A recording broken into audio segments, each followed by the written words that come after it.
इसी तरह के वीडियो देखने के लिए सिद्धि का मेहता स्टूडियो को लाइक एवं सब्सक्राइब करें। मेरा मतलब है जिसके रक्षक हनुमान जी महाराज हों, जिसका रक्षक मेरे बांके बिहारी हों, द्वारकाधीश हों, क्या उसका कोई बाल बांका कर सकता है? चाहे सारा संसार दुश्मन क्यों ना हो जाए उसका।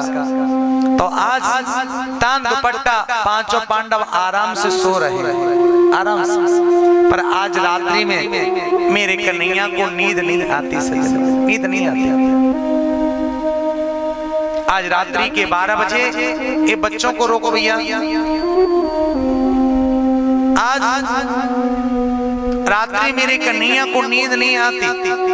कन्हैया छड़ी लेकर के पांडवों की रखवाली कर रहे हैं, रखवाली चौकीदारी कर रहे हैं। रात्रि के 12 बजे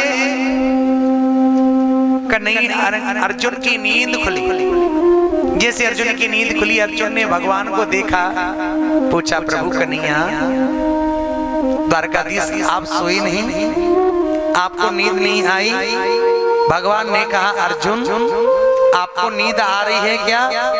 नींद आ रही है आपको? अर्जुन ने कहा प्रभु जब जीवन की बागडोर हमने आपके हाथ सौंप दी तो हमें क्या चिंता है? हम तो तान दुपट्टा आराम से सोएंगे, हमें क्या चिंता है? भगवान ने कहा अर्जुन मुझे नहीं लगता ये जगह आपके लिए सोने के लिए अच्छी हो, मुझे नहीं लगता। आज भगवान ने पांचों पांडवों को जगाया, जग जाओ, जगो जगो जगो, खड़े हो जाओ। पांचों पांडवों को जगा करके लेके गए और जाकर के दूसरी जगह जाकर के सुला दिया। आए द्रौपदी के पांचों बेटा वहां पर सोते हुए रह गए। सज्जनों, द्रौपदी के पांचों बेटा चद्दर उड़ करके सो रहे थे। अश्वत्थामा रात्रि में आया, पांचों पांडवों को समझ लेता है। द्रौपदी के पांचों बेटाओं के सिर काट करके और थैले में भर करके लेके जा रहा है। जाकर के कहा मित्र लो मैंने पांचों पांडवों को मार दिया। दुर्योधन ने कहा मैं कैसे विश्वास करूं कि आपने पांचों पांडवों को मार दिया है, कि मैं पांचों के सिर लेकर के आया हूं थैले में रख करके। दुर्योधन ने कहा सबसे पहले मुझे सिर भीम का दो, भीम का दो। आज अश्वत्थामा ने अपने थैले में से एक सिर निकाल करके दिया, लो मित्र ये भीम का सिर है। जैसे दुर्योधन ने हाथ में लिया और लेकर के जैसे सिर को दबाया, वो तो टमाटर की तरह सिर दब गया। क्यों? छोटे छोटे बच्चों के सिर थे, टमाटर की तरह दब गया। आज दुर्योधन विचार करने लगा कि भीम का सिर नहीं हो सकता, क्या भीम का सिर दबाना ऐसे सिकिल की बात है? जैसे सिर को लेकर के और चंद्रमा के उजाले में जैसे देखा, कहा अरे मित्र तूने एक क्या किया? मैंने तो पांचों पांडवों को मारने के लिए कहा था, तूने तो द्रौपदी के पांचों बेटाओं को मार दिया। इतना कहकर दुर्योधन जमीन पे गिर गया और मर गया। सज्जनों, अपने प्राणों को त्याग दिया। सज्जनों, जिस माँ के पांच बेटाओं के कोई सिर काट करके ले जाए, उस माँ की छाती पर क्या बीतेगी? अनुमान लगाओ, सोचो। आज द्रौपदी कुरु पंछी की तरह धन कर रही है, रो रही है। सज्जनों, रो रही है। मेरे बच्चे तो सो रहे थे, मेरे बच्चों के क्यों सिर काट दिए? क्या बिगाड़ा था मेरे बच्चों ने? हाँ, रो रही है, रो रही है।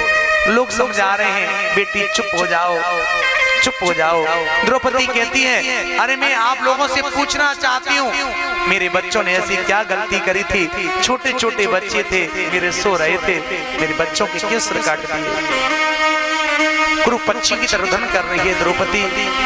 आज अर्जुन आए, अर्जुन ने कहा देवी चुप हो जाओ, तुम्हारे पुत्रों को मारने वाला कोई क्यों ना हो, आकाश पाताल में जाके क्यों नहीं छुप गया हो, उसको मैं जिंदा नहीं छोड़ूंगा, जिंदा नहीं छोड़ूंगा। आज भगवान रथ चला रहे हैं, अर्जुन गांडी धनुष लेकर के रथ में बैठ गए। आगे आगे अश्वत्थामा का रथ, पीछे पीछे अर्जुन का रथ दौड़ रहा है, पीछा कर रहा है अश्वत्थामा का। अश्वत्थामा ने मुड़ करके देखा कि मेरा पीछा कौन कर रहा है? कौन है? ये तो अर्जुन है। ये अर्जुन आज मेरा पीछा कर रहा है, अर्जुन आज मेरे को जिंदा नहीं छोड़ेगा। आज अश्वत्थामा ने ब्रह्मास्त्र निकाला और निकाल करके ब्रह्मास्त्र जैसे छोड़ा, जैसे ब्रह्मास्त्र आते हुए अर्जुन ने देखा, अर्जुन घबराने लगे, कन्हैया रक्षा करो, ये ब्रह्मास्त्र जला करके मुझे भस्म कर दे, मेरी रक्षा करो। भगवान ने कहा अर्जुन, एक ब्रह्मास्त्र को दूसरा ब्रह्मास्त्र शांत कर सकता है। जैसे हम जंगल में जाते हैं, खेत पे जाते हैं तो हमारे पैर में कांटा लग जाता है, तो हम क्या करते हैं, दूसरा कांटा तोड़ करके और कांटे को कांटे से निकालने लगते हैं। लोहा काटना होता है हमको, दूसरे लोहा से घिस करके दूसरे लोहा को काट देते हैं। ऐसे अर्जुन, एक ब्रह्मास्त्र को तो एक ब्रह्मास्त्र शांत कर सकता है और कोई दूसरा उपाय नहीं है। अर्जुन ब्रह्मास्त्र निकालो और चलाओ। जैसे ही ब्रह्मास्त्र अर्जुन ने निकाला और निकाल के जैसे ब्रह्मास्त्र छोड़ा, ब्रह्मास्त्र आपस में टकरा करके और धड़ाम से जमीन पे गिरे। ब्रह्मास्त्र को शांत किया। अर्जुन रथ से नीचे उतर करके और दौड़ करके आज अश्वत्थामा के बालों को पकड़ा और बालों को पकड़ कर खींच करके लेके आए। भगवान ने कहा अर्जुन, एक काम करो ना, ये दुष्ट को यहीं पर मार दो, खत्म करो झंझट। अर्जुन ने कहा प्रभु, मैं इसको यहाँ नहीं मार सकता, मैं द्रौपदी को वचन दे के आया हूँ, द्रौपदी के आंखों के सामने से मारूंगा। भगवान ने कहा जैसी आपकी इच्छा। आज अर्जुन अश्वत्थामा को खींचते हुए ले जा रहे हैं। जैसे कोई पशु होता ना, ज्यादा मारता हो, है ना, तो हम रस्सी से बांधते हो, खींच कर लेते हैं। ऐसे ही आज अर्जुन अश्वत्थामा को बांध करके रस्सी से और खींचते हुए घसीटते हुए लेके जा रहे हैं और जाकर के द्रौपदी के पास जाकर के खड़ा कर दिया। कहा देवी, ये तो तुम्हारे पुत्रों को मारने वाला एक गुरु का पुत्र अश्वत्थामा। अब देवी, मैं आपके मुंह से सुनना चाहता हूँ, इसे कैसे मारूं? ये 5 बार तो मरेगा नहीं। आपके 5 बेटाओं को मारा इसने, ये 5 बार तो मरेगा नहीं, ये मरेगा तो एक ही बार। अब देवी, मैं आपके मुंह से सुनना चाहता हूँ, इसे कैसे मारूं? आप कहो इसके टुकड़े टुकड़े करके शेर के सामने डाल दो, आप कहो उठा करके इसको जलती हुई अग्नि में फेंक दो, आप कहो गड्ढा खोद करके इसको मिट्टी में दबा दो। देवी, आप बताओ इसको कैसे मारूं? द्रौपदी ने कहा अर्जुन, इसको मत मारो, छोड़ दो इसको। जिस बात को कहा ना, अर्जुन चक्कर में पड़ गए। अर्जुन ने कहा देवी, आप क्या कह रही हो? और मेरा तो संकल्प है इसको मारना है। आज द्रौपदी अर्जुन को समझा रही है, अर्जुन क्या करोगे मार कर किसको? एक तो ये ब्राह्मण है और एक गुरु का पुत्र है, क्यों मारना चाहते हो? क्यों ब्रह्म हत्या लेना चाहते हो? अर्जुन, एक बात बताओ, मैं कहती हूँ मार दो इसको। मेरे बेटे जिंदा हो जाएंगे, मेरे पुत्र जिंदा हो जाएंगे। मेरे पुत्र तो जिंदा हो नहीं सकते, तो तुम क्यों मारना चाहते हो उसको? क्यों ब्रह्म हत्या लगा लेना चाहते हो? अर्जुन, ये भी तो अपनी माँ के अकेला बेटा है, क्या इसकी माँ रोएगी नहीं? क्या इसकी माँ रुदन नहीं करेगी? अर्जुन, तुम क्या समझोगे? एक माँ समझ जानती है कि दूसरी माँ की पीड़ा क्या होती है। अर्जुन, जब मेरे 5 बेटा मरे हैं, तब मैं अक्रू पक्षी की तरह रुदन कर रही हूँ, तो क्या इसका बेटा मारा जाएगा तो क्या इसकी माँ रोएगी नहीं? रुदन नहीं करेगी? अर्जुन, छोड़ दो, क्यों मारना चाहते हो? अर्जुन तो धर्म संकट में पड़ गए। अर्जुन ने दुष्ट ऋषि की तरफ देखा, भैया मैं क्या करूं, मैं तो धर्म संकट में पड़ गया, मुझे तो मारना है इसे। दुष्ट जी ने कहा भैया अर्जुन देख लो, कोई गड़बड़ ना हो जाए भैया। क्यों? ये दुष्ट जी ठहरे धर्मात्मा। भैया देख लो, जैसे शास्त्रों में पुराणों में लिखा हो वैसा ही करना, कोई गड़बड़ ना हो जाए। भीम से पूछा अर्जुन ने, भीम भैया तुम बताओ क्या करूं, इसे मारूं कि छोड़ दूं? भीम ने कहा अर्जुन, यदि आपने इसको छोड़ दिया तो ये दुष्ट मेरी गदा से बच के नहीं जाएगा, मैं अपनी गदा से मार दूंगा। नकुल सहदेव से पूछा, नकुल सहदेव आप बताओ क्या करूं, इसको मारूं कि छोड़ूं? नकुल सहदेव ने कह दिया भैया मजले भैया ठीक कह रहे हैं, इसको मृत्यु दंड मिलना ही चाहिए। उसी सभा में मेरे द्वारकाधीश कन्हैया खड़े थे। द्वारकाधीश कन्हैया विचार करने लगे कि अर्जुन हमसे कछु पूछ ही ना रहे हो, तो हम काय को बीच में बोले। जब दो व्यक्ति बात कर रहे हो तो तीसरे व्यक्ति को नहीं बोलना चाहिए, या तीसरा व्यक्ति बोलता तो मूर्ख कहलाता है। तो भगवान कहने रहे हम क्यों बोले बीच में, जब अर्जुन हमसे पूछेगा तो एक दो बात हम भी कह देंगे, हम भी कह देंगे। आज अर्जुन ने चारों तरफ देखा तो भगवान को देखा, द्वारकाधीश चरणों में गिर गए, प्रभु मेरा मार्गदर्शन करो, मैं तो झंझट में फंस गया, क्या करूं? मेरा संकल्प तो इसको मारने का है, इसको मारूं कि नहीं मारूं? भगवान ने कहा अर्जुन ये ब्राह्मण है, ब्राह्मण कैसा भी क्यों ना हो उसको मृत्युदंड नहीं देना चाहिए, उसको मारना नहीं चाहिए। और बालकों का हत्यारा कोई भी क्यों ना हो उसको जिंदा नहीं छोड़ना चाहिए, उसको मारना चाहिए, उसको मृत्युदंड मिलना चाहिए। ये ब्राह्मण है इसको मारो भी मत, ये बालकों का हत्यारा है तो इसको जिंदा भी मत छोड़ो। फैसला कर दिया, सुना दिया। भीम ने कहा जय हो टेढ़ी टांग वाले, ये कहाँ का तरीका है? अरे कभी कभी तो सीधा सीधा बोला करो, ये कहाँ का तरीका है? ये ब्राह्मण है मारो भी मत, बालकों का हत्यारा है इसको छोड़ो भी मत। अरे एक ही बात कह दो कि तुझको मार दो कि छोड़ दो।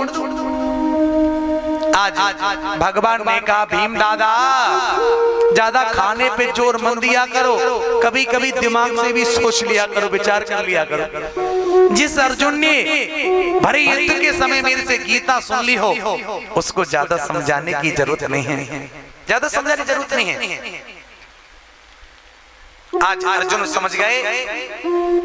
आज अश्वत्थामा को पकड़ करके सिर के बाल काट दिए, दाढ़ी मूछे मुड़ दी, मस्तक को चीर करके मणि को निकाल लिया और धक्का दे करके समाज से बाहर कर दिया। जिस व्यक्ति का भरी सभा के अंदर बेइज्जती कर दी जाए, उसका अपमान कर दिया जाए, धक्का दे करके समाज से बाहर कर दिया जाए, उसका मृत्यु से भी बहुत बड़ा दंड बताया शास्त्रों, मृत्यु से बहुत दंड बताया है शास्त्रों। आज अश्वत्थामा अपने आश्रम में गया, बैठे बैठे विचार करने लगा कि मैं पांडवों के वंश को निर्वंश करके मानूंगा, पांडवों के वंश में कोई पानी देने वाला नहीं छोड़ूंगा। अश्वत्थामा अपने आश्रम में बैठा विचार कर रहा है। अश्वत्थामा विचार करने लगा, सोचने लगा अरे पांडवों के वंश में बचाई कौन है? अभिमन्यु तो युद्ध में मारा गया। अरे अभिमन्यु जब युद्ध में मारा गया था उस समय बताया गया था कि अभिमन्यु की पत्नी उत्तरा उस समय गर्भवती थी। आज उसके गर्भ को 9 महीना पूर्ण होने के लिए जा रहे हैं, आज उत्तरा के गर्भ को ही नष्ट कर दूंगा तो उनके पांडवों के वंश में बचेगा ही कौन पानी देने वाला? आज अश्वत्थामा ने अपने आश्रम बैठे बैठे ही और उत्तरा के गर्भ पर ब्रह्मास्त्र चलाया। जैसे ब्रह्मास्त्र चलाया और ब्रह्मास्त्र आके उत्तरा ने देखा, महाराज भगवान को पुकारने लगी के पाई पाई महायोगिन देव देव जगतपते। हे गोविंद, हे द्वारकाधीश, हे कन्हैया, इस गर्भ की रक्षा करो, इस बालक की रक्षा करो। यदि ये बालक आज नष्ट हो गया ना तो पांडवों के वंश में कोई पानी देने वाला नहीं बचेगा। आकर किसी गर्भ की रक्षा करो, मैं जल करके बेशक भस्म हो जाऊं पर इस बालक का कुछ नहीं बिगड़ पाए। आज इस उत्तरा की पुकार द्वारकाधीश कन्हैया ने सुनी। आज भगवान विचार करने लगे अश्वत्थामा तुमने काम तो मरने के किए थे पर अर्जुन ने आपको मारा नहीं, थोड़ा सा दंड देकर के छोड़ दिया और तुम्हारी इतनी नीच प्रवृत्ति हो गई। ऊंच निवास नीच कर तूती और देख न सके पराई विभूति। सज्जनों, जब ईर्ष्या रूपी दीमक दरवाजे में लग जाती है सज्जनों तो दरवाजे को बर्बाद कर देती है। तो अश्वत्थामा को तो अपना समय पास करना चाहिए था, नीच प्रवृत्ति आ गई, ब्रह्मास्त्र चलाया। आज भगवान द्वारकाधीश आए, कहा उत्तरा से, बेटी उत्तरा थोड़ी देर के लिए मात्र भाव लाओ अपने अंदर। भगवान अंगूठे के बराबर बने, इतने बड़े बड़े अंगूठे के बराबर, और एक रूप से उत्तरा के घर में प्रवेश किया और एक रूप से बाहर खड़े ब्रह्मास्त्र आया, सुदर्शन चक्र से ब्रह्मास्त्र को शांत किया, उत्तरा के गर्भ की रक्षा की सज्जनों। आज भगवान ने पूछा, बेटी कोई परेशानी तो नहीं है, कोई दिक्कत तो नहीं है? उत्तरा कहती, नहीं प्रभु मैं ठीक हूँ, अच्छी हूँ। आज माता कुंती सब समझ गई। माता कुंती कहने लगी, गोविंद द्वारकाधीश, आज मुझे कोई रोक नहीं सकता। आज तो मैं आपके भगवान चरणों में प्रणाम करूंगी। तुम सर्वेश्वर हो, परमात्मा हो। आज भगवान कह रहे, बुआ तू क्या कह रही है? मेरे को भगवान कह रही है, मेरे को नारायण कह रही है, मेरे को परमात्मा कह रही है। बुआ तू विश्वास कर, मैं तेरा छोटा भतीजा हूँ। आज माता कुंती कहने लगी, गोविंद ये तो तुम्हारा नाटक है कि किसी को फूफा बनाती हो, किसी को बुआ बनाती हो, ये तो तुम्हारा नाटक है। ये नहीं पता है कि सब कुछ आप हो। आज भगवान कह रहे हैं, अरे भैया लेकिन मेरी बुआ को समझाओ तो सही, मेरी बुआ क्या कह रही है? मेरे को भगवान कह रही है, मेरे को परमात्मा कह रही है। बुआ विश्वास कर, मैं तेरा छोटा भतीजा हूँ, विश्वास कर। आज कन्हैया ने कहा, बुआ वैसे तो मैं तेरा भतीजा हूं, पर तू आज मेरे को भगवान कह रही है ना, ठीक है भगवान हूं। आज से तेने मुझे भगवान बता दिया तो भगवान हूं, और बुआ मैं भगवान हूं। तो आज तू वरदान मांग ले भगवान से, वरदान मांग बुआ। और बुआ संकोच मत करना, जो बुआ तू मांगेगी सो मैं दूंगा, तेरे से मना नहीं करूंगा। मांग ले बुआ। और बुआ सबसे पहले युधिष्ठिर जी बड़े हैं, सबसे पहले युधिष्ठिर जी वरदान मांगे। युधिष्ठिर जी वरदान मांगो, क्या चाहिए संकोच मत करना।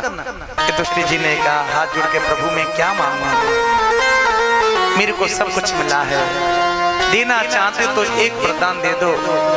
मेरे ऊपर दुख पर दुख आता रहे, कितनी भी परेशानी आए, कितनी बार संकट आ जाए, पर मैं सत्य को नहीं छोड़ू, सत्य से पीछे नहीं हटूं, बस यही वरदान दे दो। भीम से पूछा, भीम आप भी कुछ मांगो, क्या चाहिए? भीम ने कहा, प्रभु मैं क्या मांगू, मेरी तो वैसे लोग बदनामी करते हैं, मुझे लोग भोजन भट्ट कहते हैं, भोजन भट्ट है ना, मेरी बदनामी है वैसे। प्रभु देना चाहते तो बस एक वरदान दे दो, खाते पीते सोते समय हमेशा आपकी याद बनी रहे, आपको भूलू नहीं, बस ये वरदान दे दो। नकुल सहदेव से कहा, नकुल सहदेव तुम भी मांगो।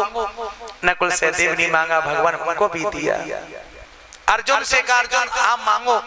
अर्जुन ने कहा, प्रभु मैंने तो आपको हमेशा अपना गुरु माना है, गुरु और शिष्य का प्रेम बना रहे, भाई सही वरदान दे दो। और आज इतनी कृपा सांबुरे बनाए रखना, मरते दम तक सेवा में लगाए रखना। इतनी कृपा सांबुरे बनाए रखना, इतनी कृपा सांबुरे बनाए रखना, मरते दम तक सेवा में लगाए रखना। इतनी कृपा सांबुरे बनाए रखना, मरते दम तक सेवा में लगाए रखना। काली की सेवा करो, हाथ लगाइए।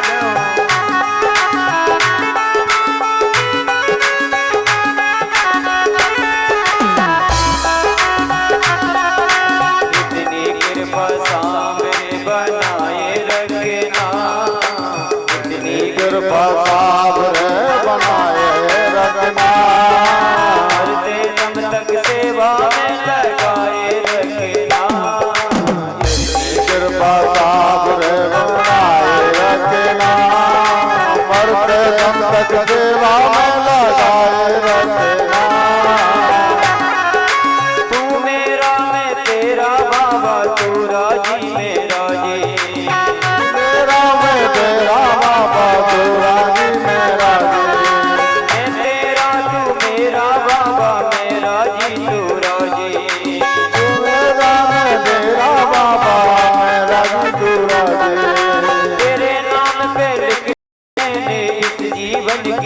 जी, तेरे नाम पर लिख दी मैंने इस जीवन की बातें।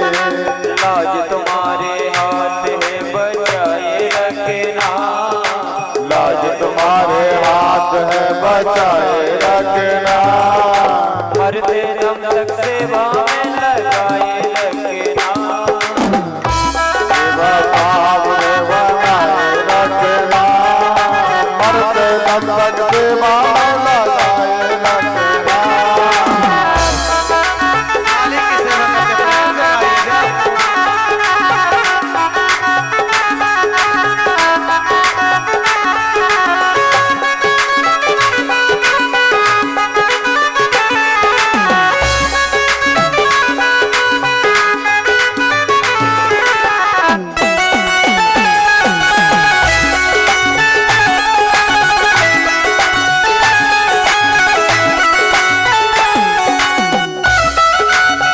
मालिक की सेवा करके प्रेम से गाइएगा।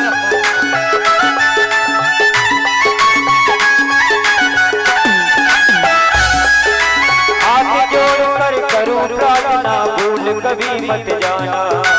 हाथ जोड़ कर करूं प्रार्थना, भूल कभी मत जाना। हाथ जोड़ कर करूं प्रार्थना, भूल कभी मत जाना। हाथ जोड़ कर करूं प्रार्थना, भूल कभी मत जाना। तेरे दर पे बना रहे बस मेरा आना जाना, और तेरे दर पे बना रहे बस मेरा आना जाना।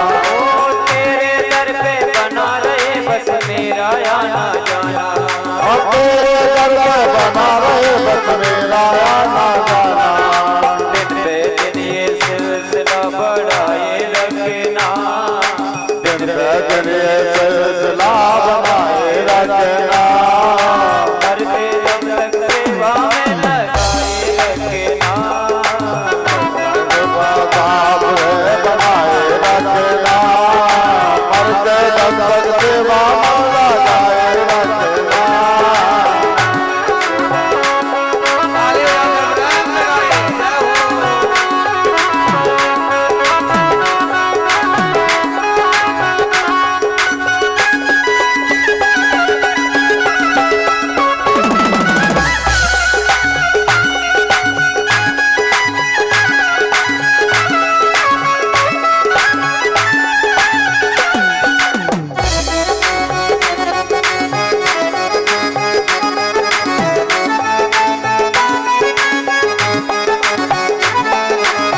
इतनी कृपा सामने बनाए रखना, इतनी कृपा सामने बनाए रखना। मरते दम तक सेवा में लगाए रखना, इतनी कृपा सामने बनाए रखना।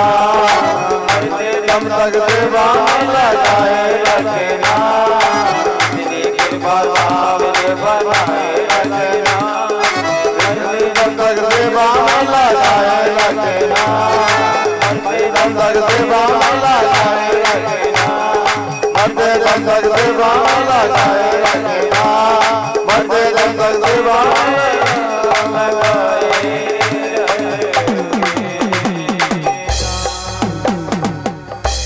प्रेम से बोलेंगे राधे राधे। आज सुभद्रा से कहा भगवान ने, सुभद्रा अब तू कुछ मांग ले, क्या चाहिए? आज माता कुंती को थोड़ी चिंता हो गई, पता नहीं भगवान की बहनें सुभद्रा कई संसार की वस्तु ना मांगने लगे, संसार की वस्तु न मांगने। क्या भला भगवान की बहन होकर के संसार की वस्तु मांग सकती है? नहीं मांग सकती। सुभद्रा ने कहा गोविंद देना चाहते हो तो एक वरदान दे दो।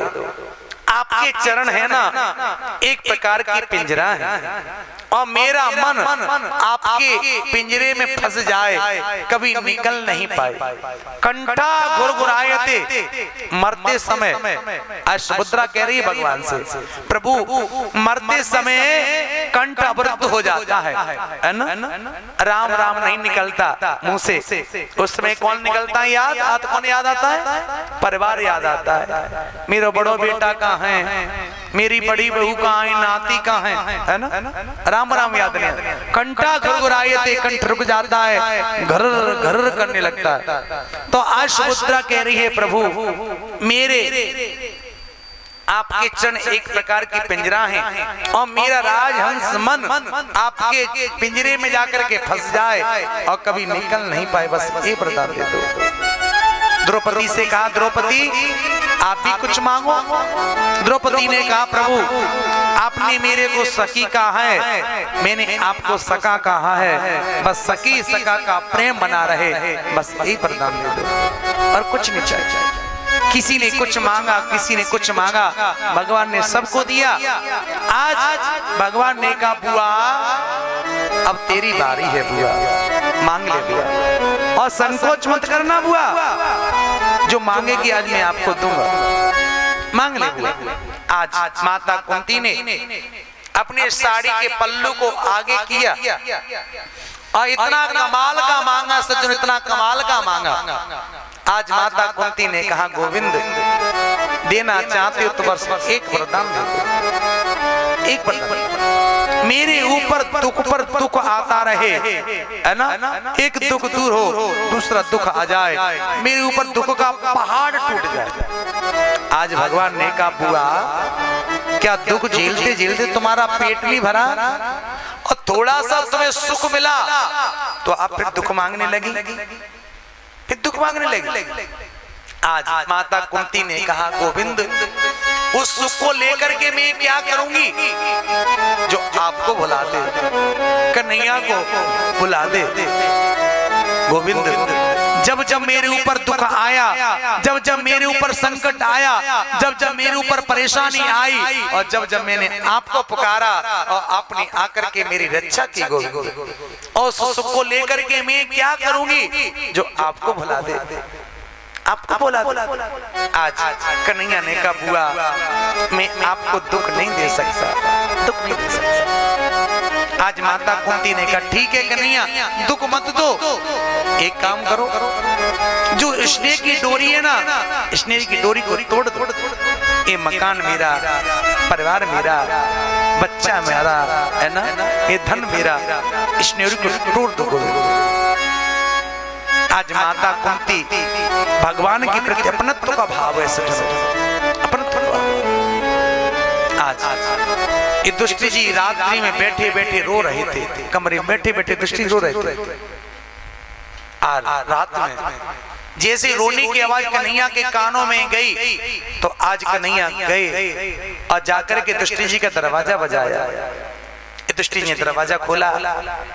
आज कन्हैया ने पूछा दुष्ट जी क्या बात है, क्यों रो रहे हो, क्या परेशानी है? आज दुष्ट जी ने कहा प्रभु एक बात बताओ, ये युद्ध क्यों हुआ, ये लड़ाई क्यों हुई? एक संपत्ति के कारण, एक बंटवारे के कारण। प्रभु कुछ मिला, कुछ तो नहीं मिला। आज मुझे बड़ा भारी दुख है प्रभु, ये हरी भरी जमीन वीरों के खून से लाल हो गई कन्हैया।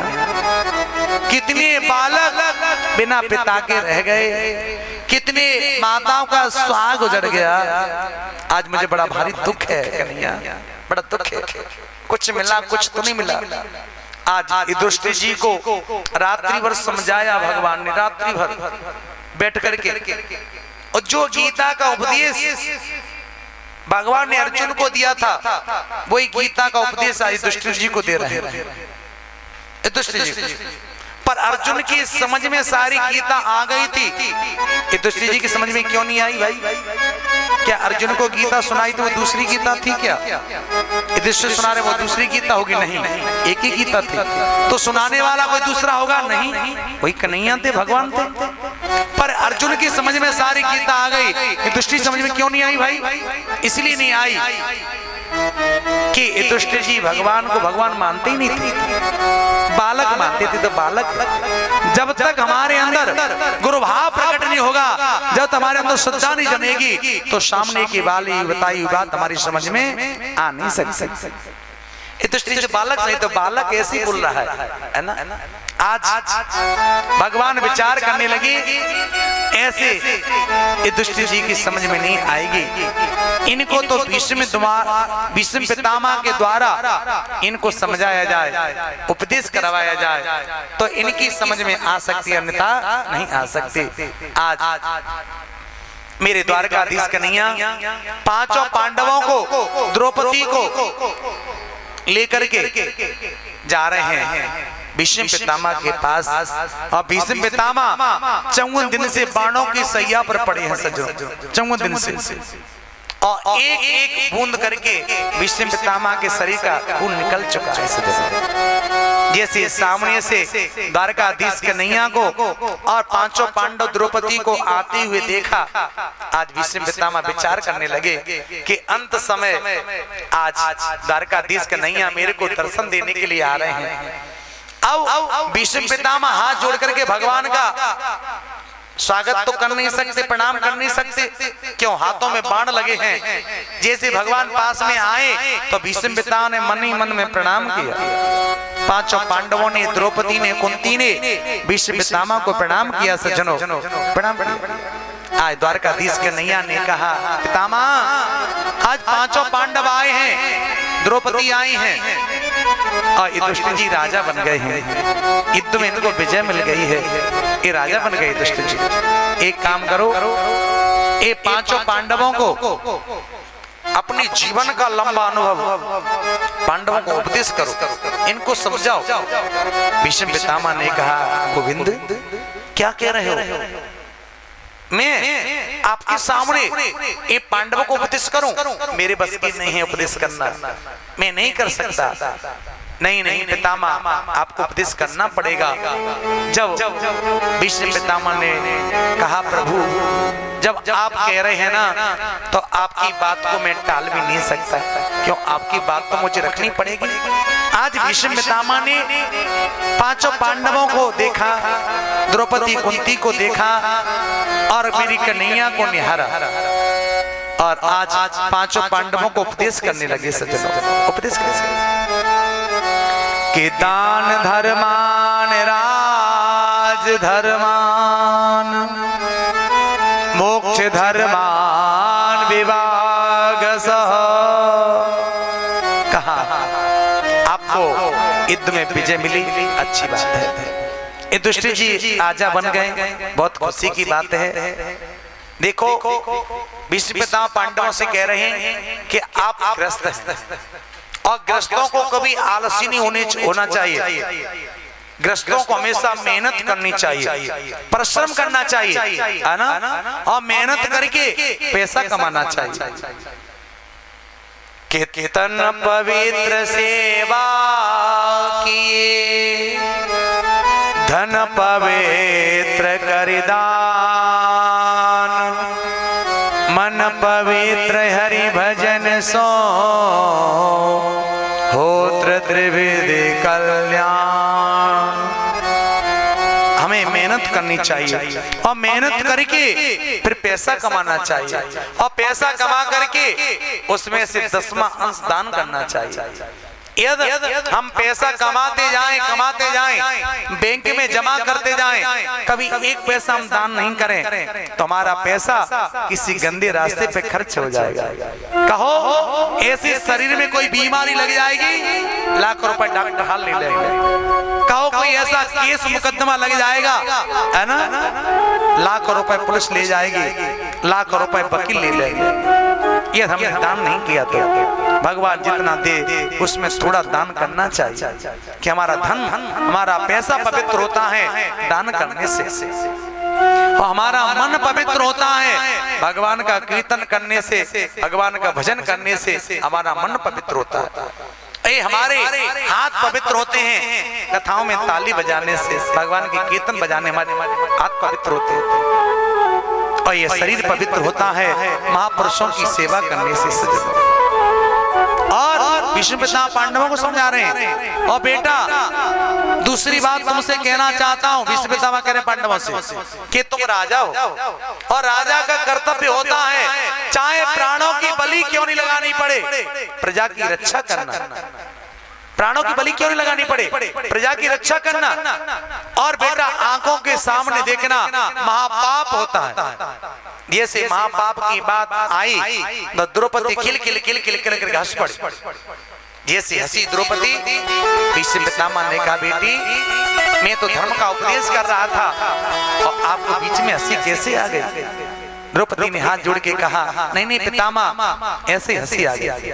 क्या पितामह भीष्म पितामह के सामने कोई हंसना हंसी खेल की बात है। द्रौपदी कही नहीं नहीं पितामह ऐसे हंसी आ गई। भीष्म पितामह ने कहा बेटी तुम एक कुलवती नारी हो और बिना कारण तुम हंस नहीं सकती। आज बेटी आज तुमको बताना पड़ेगा कि आज आपको हंसी आई तो आई क्यों। द्रौपदी कहने नहीं पितामह मुझे वैसी हंसी आ गई। नहीं नहीं बेटी आज बताना पड़ेगा आपको। अब बेटी इस बात को लेकर के मैं मरना नहीं चाहता, आज आपको बताना पड़ेगा। द्रौपदी ने बड़ी साहस की हिम्मत जुटाई,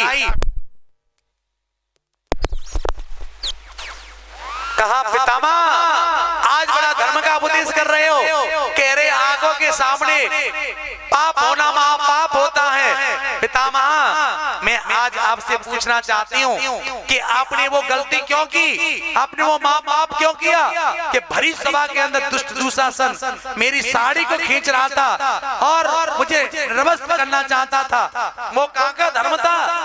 और सबसे बड़े आगे आप बैठे थे और सबसे पहले मैंने आपको पुकारा था और आप जैसा वीर योद्धा नीचे गर्दन करा बैठा रहा और मेरी लाज लुटती रही और आप देखते रहे।